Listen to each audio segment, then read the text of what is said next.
டேய் ஸ்கூல் இன்னைக்கு செம்மையா போச்சுல்ல. டேய் ஆமாடா, நான் வேற இன்னைக்கு லஞ்ச் வேற காலி பண்ணலடா. நீ எங்க அம்மாட்ட போட்டு கொடுத்துறாதனே. அதெல்லாம் சொல்ல மாட்டேன்டா. அம்மா நாங்க வந்துட்டோம். வந்துட்டீங்களா? வாங்க வாங்க. ஆன்ட்டி உங்ககிட்ட நான் ஒன்று சொல்லணும். என்னம்மா சொல்லணும்? சொல்லு. இன்னைக்கு ராகுல் லஞ்ச் சாப்பிடல ஆன்ட்டி, மீதி வச்சுட்டான். அப்படியா? சரிம்மா, நான் பார்த்துக்கிறேன், நீ போ. ஐயோ மாட்டி விட்டானே. Okay aunty bye. சாரிம்மா, இன்னைக்கு வயிறு வலிச்சதாதான் சாப்பிட முடியல. இப்படி தான் நீ எப்பவும் சொல்கிற. நாளைக்காவது ஒழுங்காக சாப்பிட்டு வா, இல்லைன்னா உங்கள் டீச்சர்கிட்ட நான் சொல்லி தந்துடுவேன். சரிம்மா.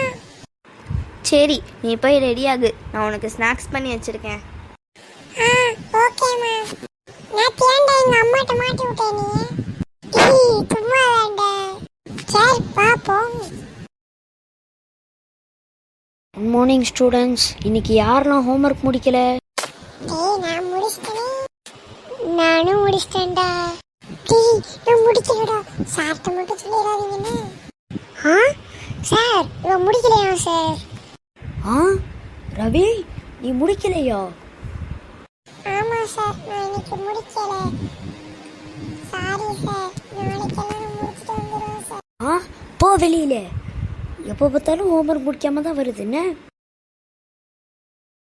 ஹலோ குட்டீஸ், இந்த வீடியோவில் நீங்கள் என்ன கற்றுக்கிட்டீங்க? கரெக்ட், தன்வினை தன்னை சுடும். நீங்கள் இப்போ என்ன பண்ணுறீங்களோ அதே தான் ஃப்யூச்சரில் அது உங்களுக்கும் நடக்கும். அதனால் எந்த தப்பும் பண்ணாமல் ஜாலியாக இருங்க. பாய் பாய்.